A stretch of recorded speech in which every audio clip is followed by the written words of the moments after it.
What's up, guys? This is Bill, and this is a story about how I got chased by dogs for watching a fight when I was 13. So to set the stage, it's middle school. I mean, fights are just gonna happen, so I shouldn't really have to explain the foreground, nor would it really be interesting. It's middle school drama. I'm a grown adult. I mean, if I had to explain it, it would probably make the details more annoying. Enough being dull. So basically, the fight was gonna go down at the canals. To put it simply, if you don't live anywhere near like a urban canal system, it's just dirt fields right before like a small little like sewage system or whatever. It's disgusting when I describe it that way, but I mean, it's like a good 20 feet in any direction. Honestly, decent place to fight. I'm not trying to encourage like fighting, but like, I mean, it's definitely a good spot if you're gonna fight. Now, what we didn't know at the time was that one of the people that were going to be fighting had an outstanding murder charge and was like actively evading police. And we did not know of this until this day, and I will go on to how this becomes relevant.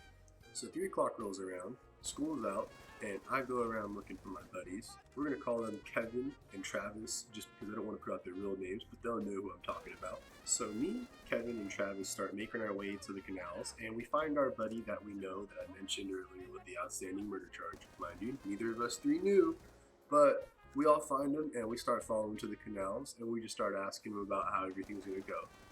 We're going to call him Daniel, just to keep it nice and sweet. So Daniel, Travis, Kevin, and I are all walking our way straight to those canals, getting ready to see what Daniel's going to do in that fight. And on the way there, we noticed that there is a couple more crowds than we expected. First, we saw a smaller crowd about the same size as us, and then we saw like 8 people walking together. Next thing we know, we see a whole mob of 20. We finally make it to the canals because it's not that far of a walk. And would you fucking know it? It's half of the damn school. We make our way closer to like the bigger group, and by the time we do, we see an SUV pull up, and it is obviously going to be the boys in blue. I turn around and see my boy Daniel is absolutely nowhere to be seen. We start sprinting away from the SUV, and another one pulls in and cuts us off as well. And this time we start hearing barking. I immediately turn around with Kevin and Travis, and we run a little bit further back to where the last SUV is, and we just jump the next fence into somebody's backyard, and then proceed to jump fences until we're like closer to our neighborhood. We must have jumped at least 4 or 5, and thank you Jesus, not one of those people had a dog. So mind you, all 3 of us are still sticking together, and we all gotta get home, and the cops are in the neighborhood. So the first man up to bat is our buddy Travis. So we're walking together, and we finally get to where his neighborhood is. He starts walking down his street, and we start noticing the cops circling past.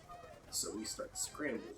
Me and Kevin run closer to our end of the block, but Travis runs closer to his house, to his neighbor's house, and hides in the front porch as if the motherfucker lives there. The absolute madman. So the cops pass the house that Travis was hiding in front of in plain sight. He waves at them. They don't even look at him. They don't say a thing. They pass by, and our man is home free. He waves on his way to his house. That's the 1 out of 3. Now it's just me and my boy Kevin. Now fortunately for us, me and Kevin live closer than Travis does to us, so it's not an issue. We start making our way down the side of the street. We're both watching.